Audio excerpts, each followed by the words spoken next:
Hello, Manual High School. It's Chris again. Just want to thank you for an amazing first week back from break and into digital learning.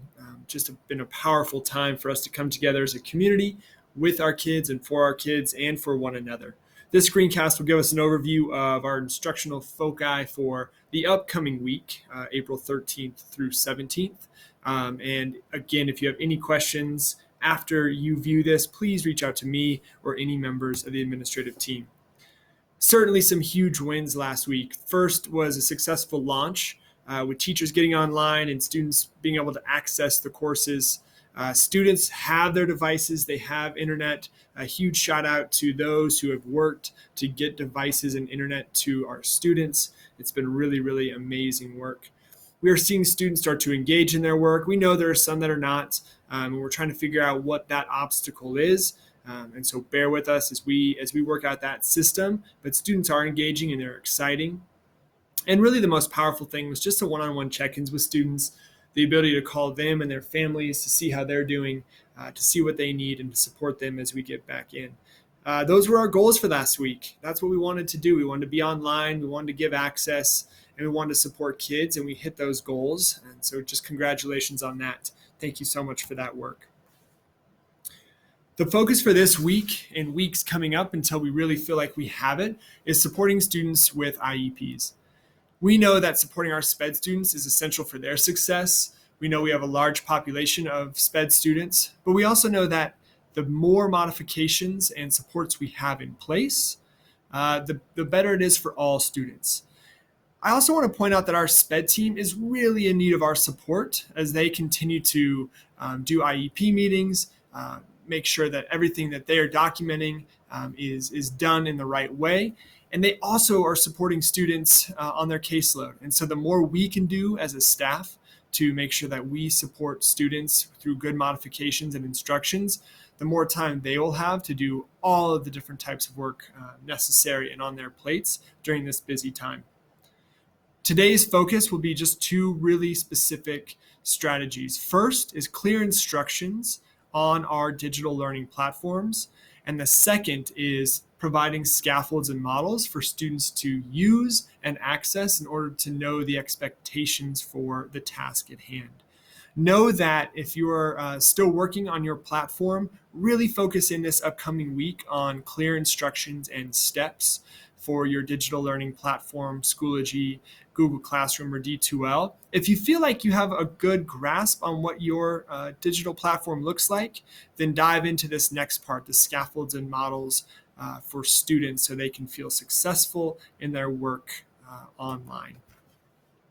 The first focus, like I had mentioned, is clear instructions for students. I really want us to think about just a simple question is how many clicks would it take for a student to access the work and to turn in their task? There are some sites that are really streamlined and students know exactly where to go on what day and how much time it should take, and some where the click paths aren't so clear. I'm going to show two examples of really well organized pages, and then we'll dive into the scaffolds and models. In front of you right now is an example from Jenny Garst's class. You can see that this is just one day of instruction, Tuesday 4/7 from last week. I love the color-coded key on the top right, what's required work and what's also recommended. The tasks are on the left, the welcome video, check-in, and then the review, the factoring review. Links you can find on the right. Those are just embedded links for students to click, have clear click paths for them. And then really, as we talked about last week, the estimated time for that day. You can see also where students can access her office hours, and then also a puzzle of the day, kind of a way to engage. It's more fun and making sure students are still doing that critical thinking, and also part of the classroom culture that Jenny's set up. This is a really good example of a well-organized and clear digital learning plan for students. Another example can be found here. This is Osos Page. I really, really loved the way he had laid out this idea of old times versus the new world. I think it's a good way just to separate what students were doing before they left for the extended break and now kind of where they're at as learners and as a class. That's what his intro page looks like. Then students will dive in and it'll say April 7th through 10th. That's week 1 of learning. And so students can know exactly what week they're focused on. And then in that folder, there's just 3 clicks, just a virtual introduction, just a share journal entry, and a journal post for bullet point 3. Again, it's just a couple of clicks. They'd click on New World, week 1, and then they would click through each of those links to complete their work for the week. Very clear, very well organized, and really well laid out and linear for students to use on their own devices. If you feel like your class is organized well online, the second focus then would be, how do we modify for kids? I'm going to go back to my Vietnam War activity from last week. It's the same activity that you see here. It's the 1-pager describing the causes of the Vietnam War. It's the same links or the same activities on the left.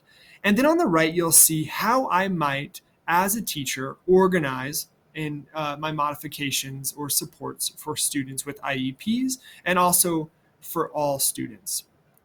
You will see that their first activity was to read that People's History of the United States.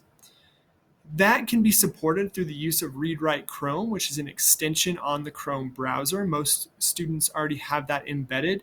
You can include those details and directions in your week overview to help students access Read Write Chrome on their Chromebooks.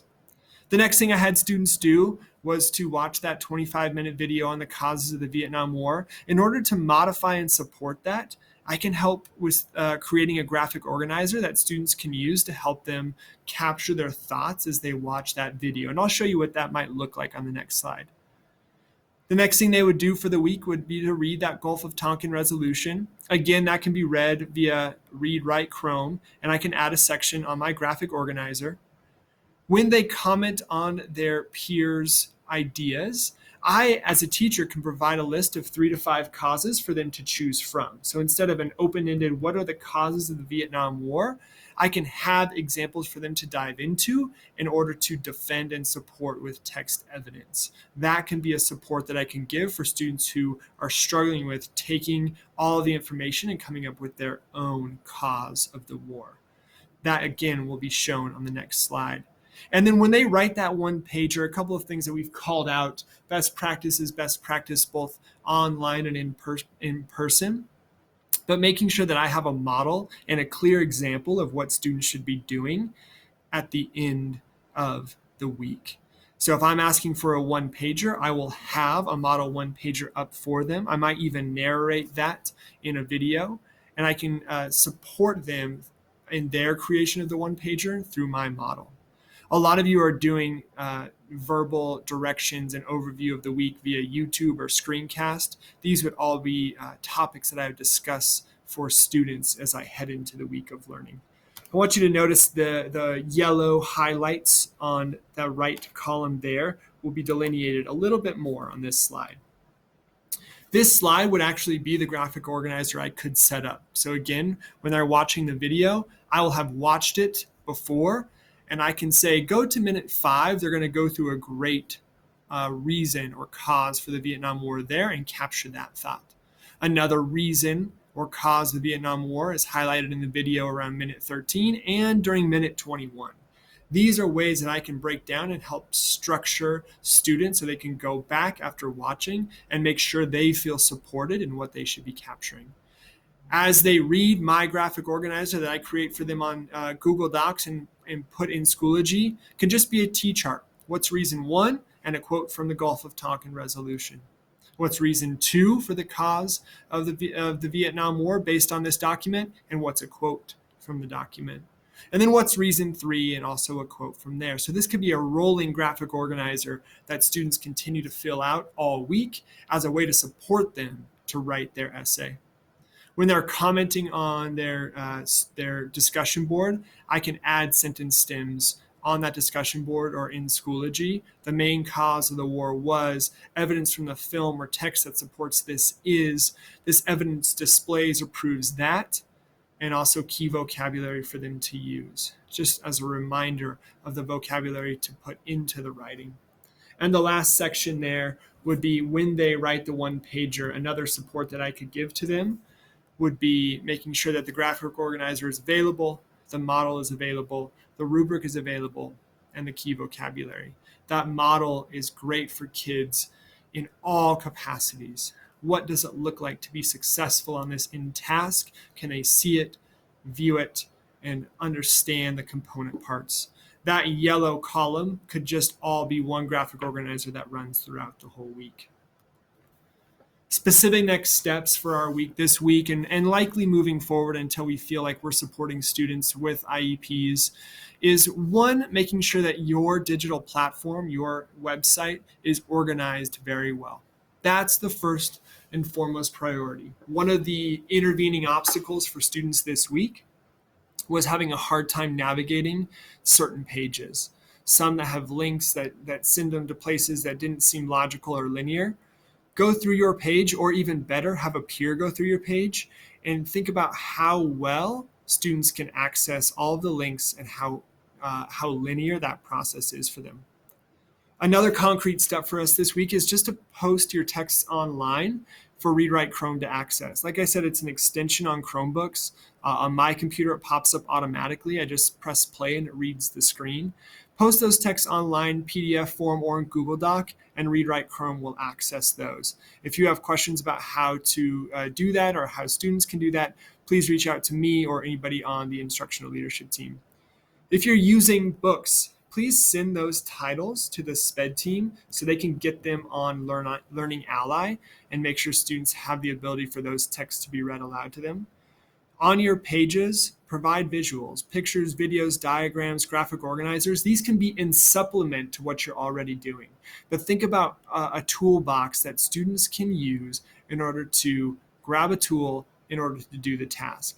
Not every student will be able to do the task that's just posted. They might need a tool to help them access that. It can be pictures, videos, diagrams, charts. It can be word banks, sentence stems. It can be past work. It can be pictures of anchor charts, anything that students can use to support.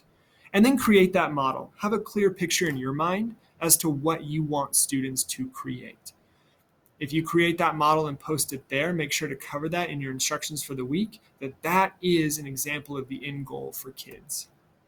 And again, just like last week, I wanted to provide you with a list of supports that we have as a school. These are some of the most important links that we have that we want to make sure you have access to each week. The first is the online course code for each class if you're looking at different examples or you want to see what teachers are doing. There's the digital learning and meeting schedule to see what teams are meeting at what time. Our Padlet is still up, and thank you for those who added sites and resources to the Padlet. If you're finding great resources, if you have a Google Doc to share, if you have trackers to share, this is a great place that you can add those links for teachers to access. The remote learning office hours schedule is also linked into this slideshow, so you can either update your office hours or find time to access other teachers' office hours. I know that Rhonda has put her links to her office hours, her Google meetings in there, so you can dive into her office hours and say hello to her and students who are working with her. The DPS remote learning resource site and kit is still in there. And then I've included two really powerful readings from my week, just things to consider in regards to equity during this pandemic. Some really powerful comments and ideas by Paul Gorski. I thought it was a great resource for me and to think about for students. And then this last article is something that I really was amazed by. It's just this idea of students who might not feel confident in even what home looks like behind them on the camera in their homes, in their respective environments, and how we as teachers might think about all the different things occurring in their homes and with their families to make them not feel either self-conscious or concerned about what might be seen on their camera. Thank you so much for all your work this week. It's been a really amazing and powerful week. Like always, just reach out. Administrators are a call or text away, an email away. You're not in this alone. And I want to thank you for your work and just wish you a great week as we head into our next week of instruction next week.